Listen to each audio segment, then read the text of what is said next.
Just when I thought I was out, they pull me back in. Ladies, gentlemen, and monsters of all ages, recently there has been a wave in the community, a very strong wave of nothing but goodness, and that wave is something called the Return to Monster Hunter World event. But if you are unaware, that may not mean much to you aside from the obvious. So let's talk about what this event is, what its goal is, what the results are as of this point, and my take on the whole thing. Well, put simply, with the recent official announcement of Monster Hunter Wilds, the next generation of the Monster Hunter series, the community as a whole has of course felt a sort of revitalized itch to hunt in general. Don't get me wrong, there are always those among us who hunt every day of the year without fail, but a large majority of the player base has a sort of limit they reach with each Monster Hunter game, where they are happy, they are content, and just sort of ready to take a break for a bit before the next release. Just what the doctor ordered to recharge my batteries. It is that second group of people there that has just become completely reactivated by this, seeing this trailer and missing that feeling of hunting, and Capcom predicted this feeling, they predicted this wave, and they are absolutely riding it as best as they can. They've got weekly, fresh streams starting recently where they go back to tackle Monster Hunter World from the beginning of the game,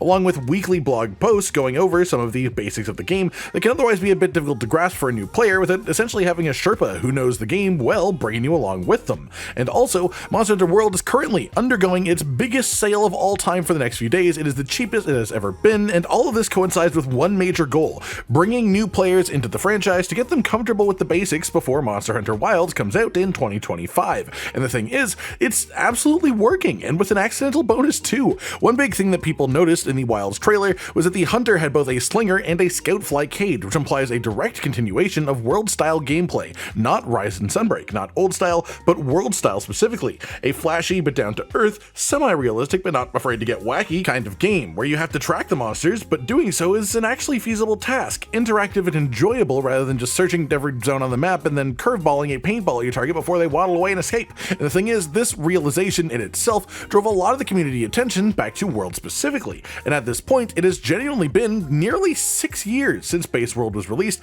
coming up in the start of January, and if you just jumped right into Iceborne when it came out without replaying Base World, it will have been nearly that long since you actually played the game, more than likely. So here we have this perfect blend. Nostalgia and knowledge that it will be relevant to the next title is opening the floodgates of returning players into Monster Hunter World. I mean, look at the game on Steam charts. A look at the past will show you the game has been fluctuating around an average of 30,000 peak players each month, with the occasional 40 or 50 once in a while in months where people tend to have more free time, and this has been the case since the end of 2020, so about 3 years straight. This month, however, the last 30 days, we've hit a peak of nearly 100,000, which is a massive amount higher, and that in itself only counts PC, which is not the main place people have played World and Iceborne, as PC release was delayed for the game, so this still only shows a fraction of the currently booming active player base that has happened since the trailer hit. Then consider that the social media team is now also pushing this as the Return to World event, in which they are playing super early game content and giving beginner tips in the blogs, tied again with the biggest sale the game has ever had, and it is going out for pennies on the pound here, people. And of course, it is going to bring not just returning players, but new players too. And the main reason this is working is because of how many people are playing in general. Not only is World arguably the most accessible Monster Hunter game to a brand new player, less complex and slower paced than Rise and Sunbreak, but much more user-friendly than any of the older games, but also a main question I always see people ask when they consider trying out a Monster Hunter game is, how active is the player base right now? Most people, especially when trying a game for the first time, care about the multiplayer. They don't buy it wanting to just shove themselves against monsters solo back to back forever, even if they get stuck. They want to know how hard it is to just join some random people, play in a group, maybe learn some things. And well, through this event, through this perfect timing, a great situation has been created for new players. Yes, the majority of people playing are those who have played the game before, but this surge in players combined with the low price and official streams from Capcom with tips for new players, not to mention full-on weekly blog posts designed specifically for new players,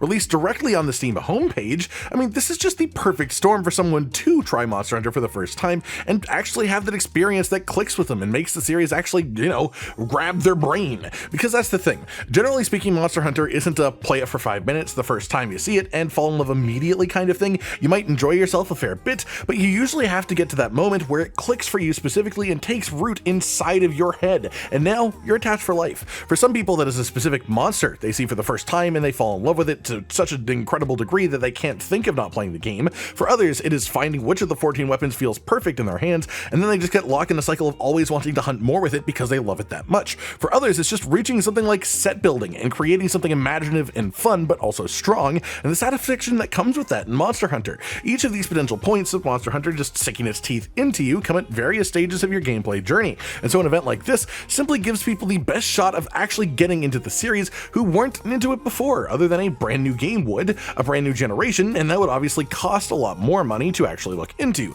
And the thing is, it's arguable that an opportunity like this is sort of perfect for anyone looking to start the series fresh. And so really, I wanted to bring this up and talk about it with all of you so even more people can be aware of it, because the larger the player base is, the more fun that you can have outside of solo play. Generally speaking, the player base as a whole is very willing to help out new players, but the more people actively playing, the more help there is to offer too. And of course, one great place that you can go to if you are new to the series and interested in giving it a go is our own Discord channel, linked down in the description down below. There are tons of experienced hunters and always people happy to join in on hunts or share their knowledge, so feel free to come and join in. And hey, with the sale being what it is and the bump in player base, now is a pretty good time to try again to convince that one friend to give it a chance that has always just been on the edge of trying. And for those of you that are fully new, my best bit of starter advice is pretty simple. Get yourself to the training room and mess around with each of the weapons one at a time. You won't necessarily get the full picture of the weapons by any means. You need to fight an actual monster with a weapon to get an actual feel for it, but this will at least tell you which ones you want to try properly and get you started off with something simpler and more comfortable.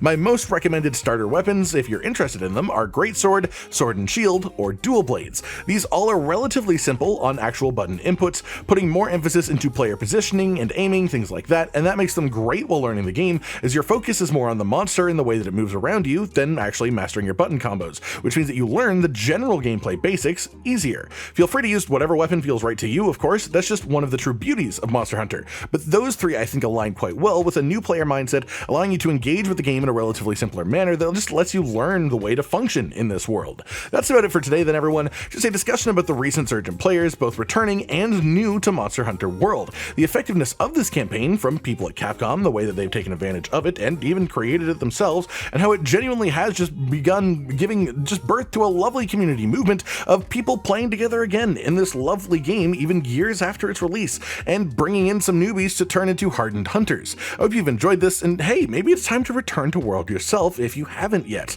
Like if you liked the video, subscribe and hit the notification bell for more, and most importantly, ladies and gentlemen, until next time, stay sweet. Josh, Cotton, and Hollow with the videos, dropping the humor like a hammer on your tippy toes, bringing entertainment on a daily arrangement to take our insanity and turn it into entertainment. Yes, I said entertainment twice, to reiterate that it is nice to look into your faces on a mostly daily basis when you let us in your homes to make the whole world a stage. Goodbye.